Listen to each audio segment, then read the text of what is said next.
EMS അധികാരത്തിൽ വരുമ്പോൾ കേരളത്തിലെ ആയുർനിരക്ക് 44 വയസ്സാണ്. പിണറായി വിജയൻ അധികാരത്തിലിരിക്കുമ്പോൾ കേരളത്തിന്റെ ആയുർനിരക്ക് 79 വയസ്സാണ്. ലോക നിലവാര. അമേരിക്കയിൽ ശിശുമരണ നിരക്ക് 6%, കേരളത്തിൽ ശിശുമരണ നിരക്ക് 4%. ഉത്തർപ്രദേശിലെ ബ്രാഹ്മണന്റെ ജീവിത നിലവാര സൂചികയുടെ മുകളിലാണ് കേരളത്തിലെ പട്ടികജാതിക്കാരന്റെ ജീവിത നിലവാര സൂചിക എന്നതാണ് വിസ്മയം പോലെ ഇവിടെ നിൽക്കുന്നത്. ലോകത്തെവിടെയും കിട്ടാത്ത ആരോഗ്യ സംവിധാന സൗകര്യങ്ങൾ സൗജന്യമായി കിട്ടുന്ന നാടാണ് ഈ കേരളം. കോവിഡ് വന്നപ്പോൾ അത് ലോകം തിരിച്ചറിഞ്ഞില്ലേ? എന്താ ഇവിടെ പ്രത്യേകത? സാധാരണക്കാരന്, പാവപ്പെട്ടവന് കൂടി ഈ ജീവിത സൗഭാഗ്യങ്ങളിൽ ഒരു ചെറിയ പങ്കെങ്കിലും വീതിച്ചു നൽകാൻ കഴിഞ്ഞ ഈ ഭൂമിയിലെ ഏക സ്ഥലത്തിന്റെ പേരാണ് EMS നമ്പൂതിരിപ്പാട് മുഖ്യമന്ത്രിയായി തുടങ്ങിവെച്ച് പിണറായി വിജയനിൽ വരെ രാജ്യഭരണം നടത്തിയ ഈ കൊച്ചു കേരളം. അതാണ് പ്രത്യേകത. ഈ വലിയ മുന്നേറ്റത്തെ തകർക്കാനുള്ള ശ്രമമാണ്. അതാണ് നമ്മളെല്ലാവരും ജാഗ്രതയോടുകൂടി ശ്രദ്ധിക്കേണ്ടത്. അതിനവരുപയോഗിക്കുന്നത് വർഗീയത, അതിനവരുപയോഗിക്കുന്നത് ജാതീയത. തിരിച്ചു കൊണ്ടുവരാണ്, ഒക്കെ തിരിച്ചു കൊണ്ടുവരാ. ജാതി പോലെ അപകടകരമായ മറ്റൊന്നുണ്ടോ? തൊട്ടടുത്തിരിക്കുന്ന മനുഷ്യനെ തൊട്ടാ കുളിക്കണം എന്ന് പറയുന്ന ഒരു ബോധത്തെ അംഗീകരിക്കാൻ പറ്റുമോ? ഇവിടെ തച്ച് തകർത്ത് വിട്ടല്ലേ. പട്ടികജാതിക്കാരൻ കുളിച്ചാൽ ആ കുളത്തിലെ നായർ കുളിക്കുമല്ലോ. ഇവിടെ ഉണ്ടായിട്ടില്ലേ? പ്രാമാണികനായ ഒരു കോൺഗ്രസ് നേതാവ് കേരളത്തിലെ, ഞാൻ അദ്ദേഹത്തിന്റെ ഗ്രാമത്തിൽ പോയി, പേര് ഞാൻ പറയാതിരിക്കുക, എന്റെ സുഹൃത്താ. ഞാൻ ആ നാട്ടിൻപുറത്ത് നാട്ടിൻപുറത്തേര് പറഞ്ഞു, ഇവിടെ കുളിക്കാൻ വന്ന പട്ടികജാതിക്കാരന്റെ മുഖത്തടിച്ച സ്ത്രീയാണ് ഈ നേതാവിന്റെ അമ്മ. ജാതിബോധം അത്ര മോശമായിരുന്നു ഈ കേരളത്തിൽ. അതില്ലാതാക്കിയതില്ലേ? തിരിച്ചുകൊണ്ടില്ല, ഇപ്പൊ തിരിച്ചുകൊണ്ടുവരാൻ ശ്രമിക്കല്ലേ? വർഗീയതയ്ക്ക് കേരളത്തെ കൊണ്ടുപോകാനുള്ള എല്ലാ പരിശ്രമവും നടക്കല്ലേ? ഹിന്ദു വർഗീയത മാത്രമല്ല കേട്ടോ. ഇപ്പൊ കേരളത്തിന്റെ പ്രത്യേകത, ഒരത്ഭുതം ഇവിടെ നടന്നു. പിണറായിക്കും നായനാർക്കും EMSനും BSനും ഒന്നും ചെയ്യാൻ കഴിയാത്തൊരു കാര്യം അവരുടെ കഴിവുകേടൊന്നുമല്ല, കാലപ്രത്യേകത കൊണ്ടാണ്. കേരളത്തിൽ ഒരു ഇടതുപക്ഷ തുടർഭരണം ഉണ്ടായി. അതൊന്നുണ്ടല്ലോ പ്രമാണി വർഗത്തിന് സഹിക്കൂല. കേവലം കേരളത്തിലെ പ്രമാണി വർഗത്തിന് മാത്രമല്ല, ഇന്ത്യയിലെയും ലോകത്തെയും പ്രമാണി വർഗത്തിന് സഹിക്കൂല. അതുകൊണ്ടാണല്ലോ ഒന്നാമത്തെ EMS ഗവൺമെന്റിനെ അട്ടിമറിക്കാനുള്ള വിമോചന സമരത്തിലേക്ക് അമേരിക്കൻ സാമ്രാജ്യത്വം വലിയ തോതിൽ പണം ഇറക്കിയത്. അതുകൊണ്ടാണല്ലോ വിമോചന സമരം നയിച്ചവരെ വിമോചന സമരം കഴിഞ്ഞതിന്റെ തൊട്ടടുത്ത ദിവസം വിമാനത്തിൽ കയറ്റി യൂറോപ്പിലും അമേരിക്കയിലും സ്വിറ്റ്സർലൻഡ്, യൂറോപ്പിലെ ഏറ്റവും നല്ല സ്ഥലം, അവിടെയൊക്കെ കൊണ്ടുപോയി ഇറക്കി കാണിച്ചു കൊടുത്തത്. ഇവിടെ കമ്മ്യൂണിസ്റ്റ് താഴെ ഇറക്കിയുള്ള പാരിതോഷികമായിരുന്നു ഒക്കെ. അങ്ങനെയായിരുന്നു വിമോചന സമരം. അവിടെ കേരളത്തിലെ കമ്മ്യൂണിസ്റ്റ് പ്രസ്ഥാനം ശക്തിപ്പെടുമ്പോൾ ലോകത്തിലെ പ്രതിലോമത തന്നെ നമ്മളെ നശിപ്പിക്കാൻ ഇറങ്ങും. അനുഭവമാണത്. ഇപ്പോഴോ ഇന്ത്യയിൽ ഈ പ്രാകൃതന്മാർ ഭരിക്കുമ്പോൾ എന്തൊരു അത്ഭുതങ്ങൾ. നരേന്ദ്രമോദി പ്രധാനമന്ത്രിയായിട്ട് 3 ടേം പൂർത്തീകരിച്ച ഇന്ത്യയിൽ എന്ത് കുറവുണ്ടെങ്കിലും പിണറായി വിജയൻ ചെങ്കൊടി ഉയർത്തിപ്പിടിച്ച് ഭരിക്കുന്നു എന്നത് ഒരു ചെറിയ കാര്യമല്ല. തുടർഭരണം കിട്ടിയെന്നത് ഏറ്റവും വലിയ കാര്യം തന്നെയാണ്.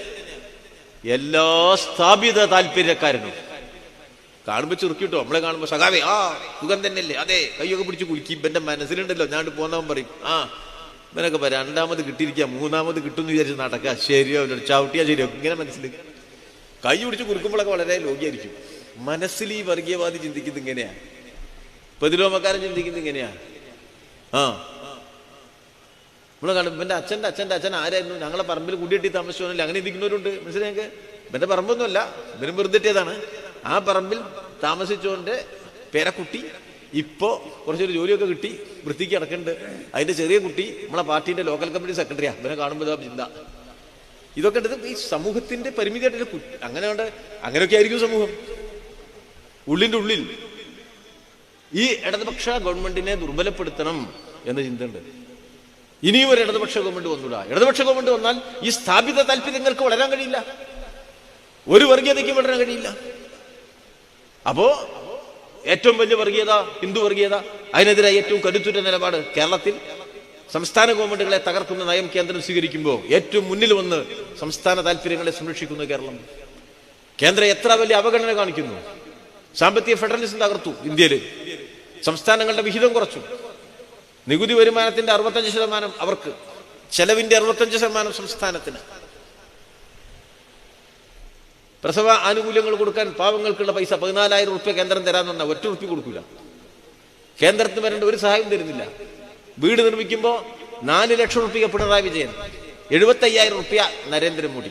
75,000 റുപ്യ നരേന്ദ്രമോദി തന്നാൽ ആ 4 ലക്ഷം പിണറായിൻ്റെ കൂടി കൂട്ടി ഒരു വീട് വെച്ച് വീട്ടിന്റെ ഉമ്മർത്ത് നരേന്ദ്രമോദിന്റെ ഒരു ചിത്രം വെച്ച് മോഡി ഈ വീടിന്റെ ഐശ്വര്യം എന്ന് എഴുതി വെക്കാതെ ആ 75,000 തരൂല എന്ന് പറയുന്ന ഒരു BJP കേന്ദ്രത്തിൽ.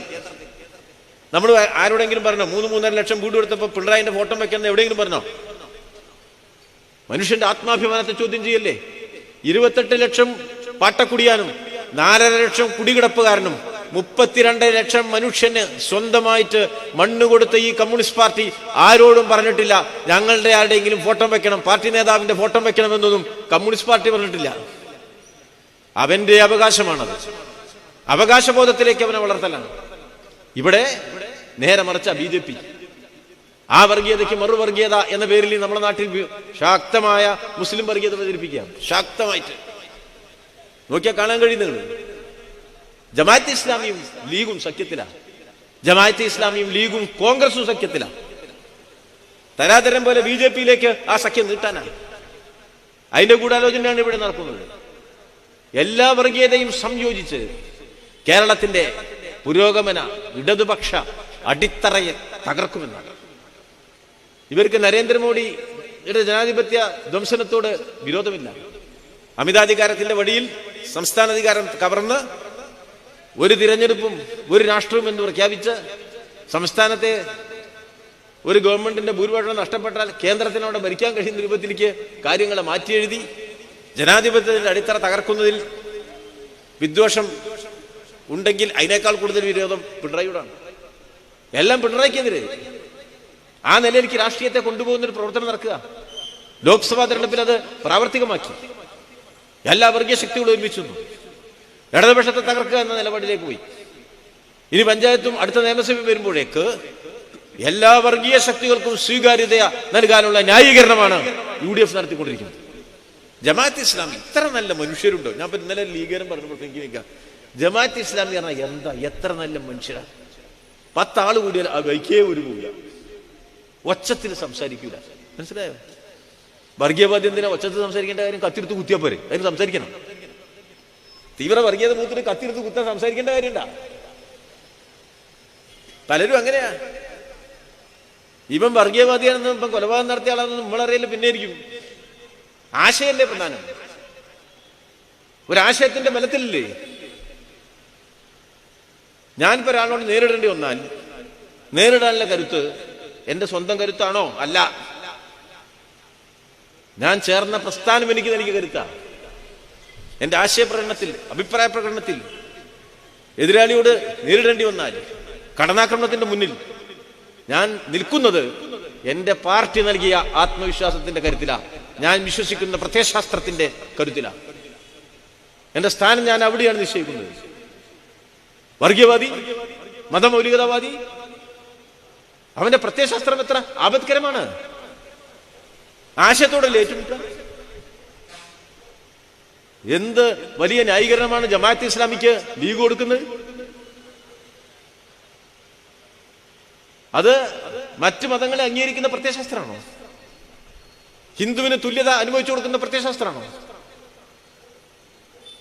മറ്റു മതങ്ങളെ കീഴടക്കി ഇസ്ലാമിന്റെ മേധാവിത്വം സ്ഥാപിക്കുന്ന ഒരു പ്രത്യയശാസ്ത്രവുമായി നിൽക്കുന്ന കൂട്ടരുമായിട്ട് കൂട്ടുകെട്ടുണ്ടാക്കിയിട്ട് കമ്മ്യൂണിസ്റ്റിനെ തോൽപ്പിക്കാൻ അതിന്റെ സംഘടനാ രൂപങ്ങൾ പലതുണ്ടാക്കുകയാണ് പുതിയ തരത്തിൽ. എല്ലാവരും കൂടിയിരിക്കുകയാണ്. നല്ല ജാഗ്രത വേണം. മുസ്ലിം വർഗീയവാദി, അതിനേക്കാൾ വലിയ മതമൂലികതാവാദി, അതിന്റെ ഇപ്പുറത്ത് കോൺഗ്രസ്, അതിന്റെ കൂടെ ലീഗ്, കുറച്ചകലെ BJP, എല്ലാവരും കണ്ണിട്ട് കാണിച്ച് കൈകോർത്ത് പിടിച്ച് ഈ കേരളത്തിലെ കമ്മ്യൂണിസ്റ്റ് പാർട്ടിയുടെ അടിത്തറ തകർക്കും. അതിനെ സഹായിക്കാൻ ഈ നാട്ടിലെ കുത്തക മാധ്യമ പ്രമാണിമാർ രാവിലെ മുതൽ രാത്രി വരെ 24 മണിക്കൂർ TV-യിൽ സ്റ്റുഡിയോകളിൽ ഇരുന്നു കൊണ്ട് കമ്മ്യൂണിസ്റ്റ് വിരുദ്ധമായ പ്രചരണ ഘോഷയാത്രകൾ നടത്തും. അത് നടന്നുകൊണ്ടിരിക്കുക കേരളത്തിൽ. പണം ചെലവഴിച്ചിട്ടാ. ആരെ പണമാണ് ഈ TV ചാനൽ? കോടീശ്വരന്റെ പണമാണ്, കോർപ്പറേറ്റ് പണമാണ്, കൊള്ളപ്പലിശയുടെ പണമാണ്. കള്ള തരത്തിലുണ്ടാക്കിയ പണമാണ്. അത് നിക്ഷേപിച്ചാണ് കമ്മ്യൂണിസ്റ്റ് വിരുദ്ധത പ്രചരിപ്പിക്കുന്ന മാധ്യമങ്ങൾ ഇവിടെ പ്രവർത്തിക്കുന്നത്. അവരുടെ കയ്യിൽ നിന്ന് കാശ് വാങ്ങിയിട്ടാണ് അവിടെ ബാക്കിയുള്ളവർ നമുക്കെതിരെ സംസാരിച്ചുകൊണ്ടിരിക്കുന്നത്. നടക്കുകയാണ് കേരളത്തില്. ഇവര് കരുതിയിരിക്കുന്നത് ഈ കമ്മ്യൂണിസ്റ്റ് പാർട്ടിയെ ഇങ്ങനെ അങ്ങോട്ട് ഇല്ലാണ്ടാക്കാം എന്നാണ്. ഇപ്പൊ ഈ സമ്മേളനം നടക്കില്ലേ? സമ്മേളനം തുടങ്ങിയതോടെ തന്നെ ഇവർക്ക് സഹിക്കുന്നില്ല. ഇവര് വിചാരിച്ചു പോയി 38,000 ബ്രാഞ്ച് സമ്മേളനം, 38,000 ബ്രാഞ്ച് സമ്മേളനം കോൺഗ്രസ് നടത്തിയാൽ ഒരു ആശുപത്രിയിൽ 38,000 ബെഡ് കൊണ്ടിരൂലേ? തല്ലുംപൊടി കൂടിയിട്ടവിടെ കൊണ്ടാക്കാൻ വേണ്ടിയില്ലേ? എത്ര ആളുടെ മുണ്ട ഒരു ഊരി കൊണ്ടുപോകും? ഉറപ്പല്ലേ? ഇവിടെ 38,000 ബ്രാഞ്ച് സമ്മേളനം നടന്നിട്ട് ആരെങ്കിലും അറിഞ്ഞിട്ടുണ്ട്? നമ്മളെ സഖാക്കളിൽ രാവിലെ പോയി പതാക ഉയർത്തി പ്രസംഗിച്ചു, ചർച്ച ചെയ്തു, ഉച്ചയ്ക്ക് ഭക്ഷണം കഴിച്ചു, കാര്യങ്ങളൊക്കെ ഒന്ന് ചർച്ച ചെയ്തു. രാഷ്ട്രീയ പ്രമേയം, സംഘടനാ റിപ്പോർട്ടുകൾ, പിന്നെ പ്രത്യയശാസ്ത്ര ചർച്ചകൾ എന്നൊക്കെ പറഞ്ഞ് നല്ല ഉത്കൃഷ്ടമായ നല്ല രാഷ്ട്രീയ സംഘടനാപരമായ വളർച്ചയുടെ എന്താ പറയുക, അതിൻ്റെ ഔന്നത്യമേറിയ പ്രകാശ രേണുക്കൾ നിറഞ്ഞ ഉജ്ജ്വലമായ ചർച്ച. ഒരു സമ്മേളനം നടക്കുമ്പോൾ എന്താ രസം? ചില ആൾക്കാർ നേതാവിനെ വിമർശിച്ചു. പിന്നെ നേതാവിനെ വിമർശിക്കാൻ വേണ്ടി പ്രത്യേകം വെച്ചതാണ് ഈ സമ്മേളനം. അതിനെ പേർക്കറിയില്ല. പിണറായിയെ വിമർശിച്ചു. പിന്നെ കമ്മ്യൂണിസ്റ്റ് പാർട്ടിന്റെ ഒരു ഗുണം എന്താ? അതിന്റെ ഭരണഘടനയിൽ തന്നെ അവകാശങ്ങളുണ്ട്, ചുമതലകളുണ്ട്. ആ അവകാശങ്ങളിൽ പ്രധാനപ്പെട്ട ഒന്നാണ് സ്വന്തം ഘടകത്തിൽ ആരെയും വിമർശിക്കണം എന്നല്ല, ആ വിമർശനം പ്രോത്സാഹിപ്പിക്കണം എന്ന് എഴുതി വെച്ച പാർട്ടിയുടെ പേരാണ് കമ്മ്യൂണിസ്റ്റ് പാർട്ടി. ലോക കമ്മ്യൂണിസ്റ്റ് പ്രസ്ഥാനത്തിന്റെ ഉൽപ്പന്നമാണ് ഈ കമ്മ്യൂണിസ്റ്റ് പാർട്ടിയുടെ പ്രവർത്തന ശൈലി. ലോകത്തെല്ലാമുള്ള കമ്മ്യൂണിസ്റ്റുകാർ, ചൂഷണത്തിനെതിരായി പോരടിക്കുന്നവർ, ദുർബലനായ മനുഷ്യന് നിരാശ ഉണ്ടാവുന്നിടത്ത് ആത്മവിശ്വാസം പകർന്നു നൽകുന്നവർ, അവരാണ് കമ്മ്യൂണിസ്റ്റുകാർ.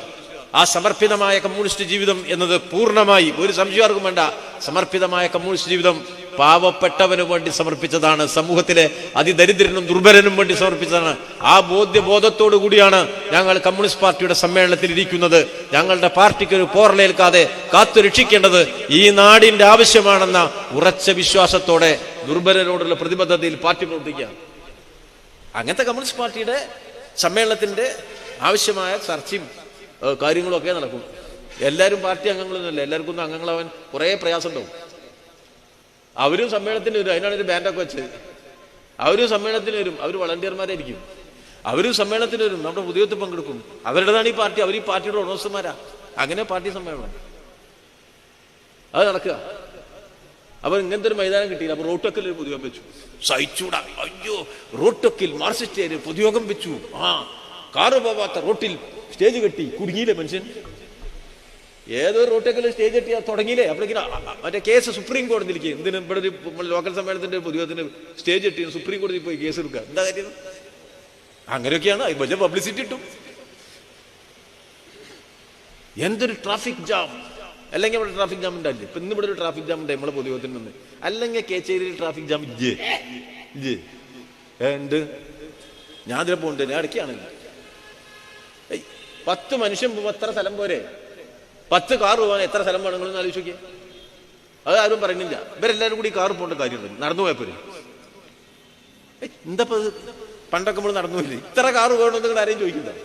ആരും ചോദിക്കില്ലല്ലോ. എന്നാൽ ഇത്ര വലിയ കാറ് വേണോ? അത് വേണം. എന്നാൽ ഒരു കുഞ്ഞു കാറ് പോയപ്പോഴേ. പിന്നെ ഏറ്റവും വലിയ കാറ് പോകുമ്പോൾ അത്രയും സ്ഥലം പോവല്ലേ? 25 കാറ് ഇങ്ങനെ കിടക്കുമ്പോൾ നിങ്ങൾ ആലോചിക്കേണ്ട എന്താ? 25 കാറ് കിടക്കുന്നു എന്നല്ല, 25 ആളെ ഉള്ളൂ എന്നാ. മനസ്സിലായി? ആ കാറിലാരാ? മെല്ലെ അങ്ങനെ ഉരുട്ടി പോണ്ടാവും. അമ്മായിമ്മേനെ കാണാൻ പോകും. ഞായറാഴ്ച തിരക്ക് കൂടുതലാ. കാറൊക്കെ എടുത്തിന് അമ്മായിമ്മേന്റെ വീട്ടിക്ക് പോകുക. അങ്ങനെ വർത്തമാനം പറഞ്ഞ് ഇങ്ങനെ വർത്തമാനം പറഞ്ഞു സല്ലപിച്ചു. അത്യാവശ്യത്തിന്റെ പോക്കാൽ വളരെ കുറവായിരിക്കും. ഞാനതിനെതിരൊന്നുമില്ല. കാറുള്ളോ കാറ് പോയിക്കോട്ടെ. അപ്പോ കാറുള്ളോൻ കാറ് പോകുന്നത് പോലെ തന്നെ പാവങ്ങൾക്ക് ഒരു ജാഥ നടത്താനുള്ള സ്വാതന്ത്ര്യം അനുഭവിച്ചു തരണമെന്ന് വളരെ വിനയപൂർവ്വം ഞാൻ അഭ്യർത്ഥിക്കുകയാണ്. നിങ്ങൾ ഇതുമ കുത്തിക്കണ്ട. മനസ്സിലായി? ഇവരെ ഇറങ്ങിയിരിക്കപ്പോ വിവരമില്ലാത്തൊരു നമ്മളോട് എന്തിനാ നിങ്ങൾ ഈ ജാഥ നടത്തുന്നത്? എന്തിനാ നിങ്ങൾ ഈ പ്രകടനം നടത്തുന്നത്? എന്തിനാ നിങ്ങളുടെ വളണ്ടിയർ മാർച്ച്? അതിന് ചോദിക്കുന്നവരുണ്ട്. ഞാൻ എപ്പോഴും പറയും, ഞങ്ങൾ കമ്മ്യൂണിസ്റ്റ് പാർട്ടി പ്രവർത്തിക്കുന്നത് സോഷ്യലിസം സ്ഥാപിക്കാനാണ്, ഉള്ളവനും ഇല്ലാത്തവനും ഇല്ലാത്ത ഒരു ലോകം സൃഷ്ടിക്കാനാണ്, സാമൂഹ്യ മാറ്റത്തിനാണ്. സാമൂഹ്യ മാറ്റത്തിന്റെ പതാകയും എന്തിയാണ് ആ വളണ്ടിയർ മാർച്ച് പോകുന്നത്? ഇന്നല്ലെങ്കിൽ നാളെ ഈ നാടിനെ വിമോചിപ്പിക്കും എന്ന ആത്മവിശ്വാസത്തിന്റെ അടയാളമാണ് കമ്മ്യൂണിസ്റ്റുകാരുടെ കൂട്ടായ്മകൾ. അതാണത്. ആശയ രാഷ്ട്രീയ സംവാദമുണ്ട്. ഒരു സമൂഹത്തിൽ പലതരം സമരങ്ങൾ നടക്കേണ്ടതുണ്ട്. പ്രത്യയശാസ്ത്ര സമരം വേണം, ആശയ സമരം വേണം.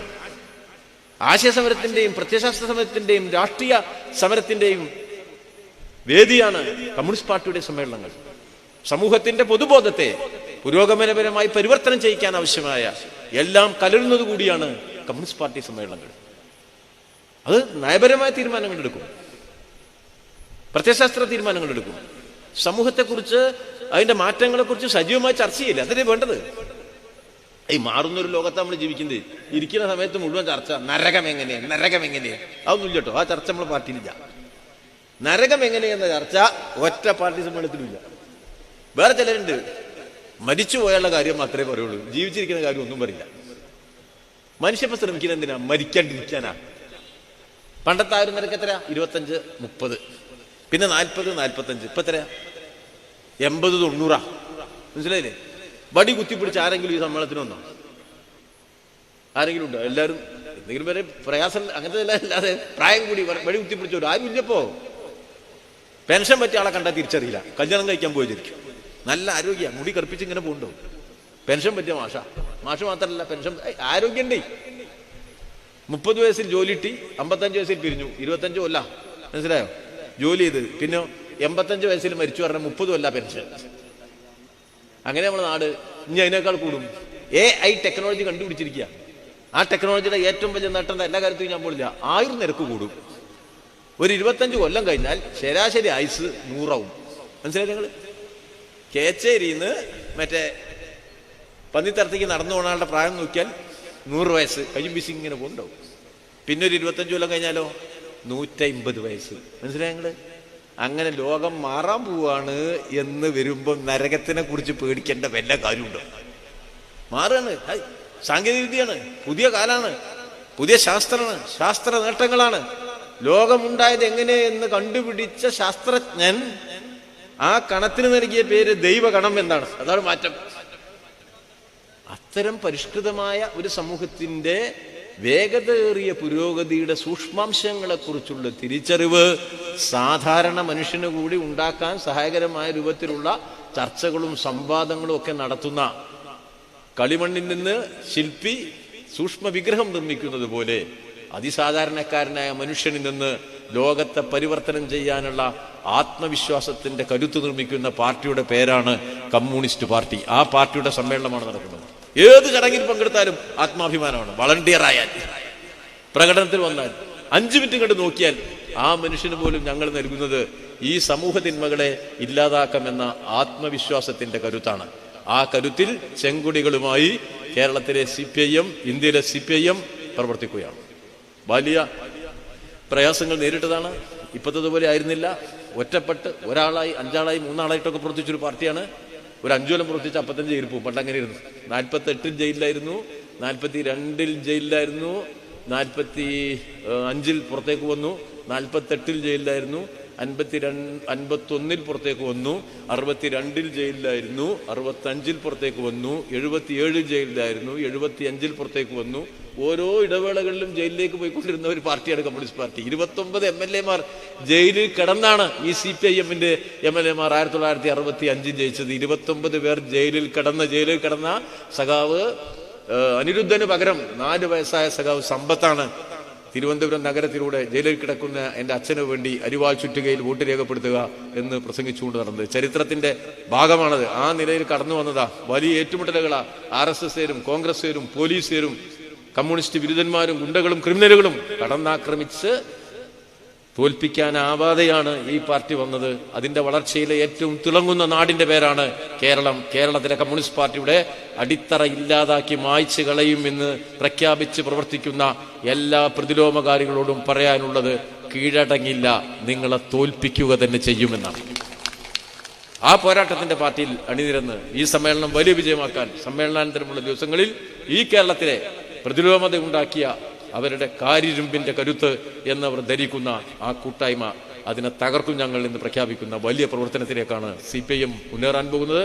ഈ നാടിനെ തീവ്രവർഗീയതയിൽ നിന്നും പ്രതിലോമ വികാരങ്ങളിൽ നിന്നും വിമോചിപ്പിച്ചെടുത്തുകൊണ്ട് മനുഷ്യ നന്മയുടെ വലിയ വാതായനങ്ങൾ തുറന്ന് കുതിച്ചു പോകുന്ന പുതിയ കാലം സൃഷ്ടിക്കാൻ, അത് കേരളം ഏറ്റവും മുന്നിൽ നടക്കുമ്പോൾ അതിന്റെ പിന്നിൽ ഒരു വിപ്ലവ ഇന്ത്യയെ കൂടി സൃഷ്ടിക്കാൻ വേണ്ടിയുള്ള മഹാപോരാട്ട പോർമുഖങ്ങളിൽ ഒരുമിച്ച് നിൽക്കേണ്ടവരാണ് നമ്മൾ എന്ന് ഓർമ്മിപ്പിച്ച് എല്ലാവരെയും അഭിവാദ്യം ചെയ്യുന്നതിന്റെ വാക്കുകൾ അവസാനിപ്പിക്കും.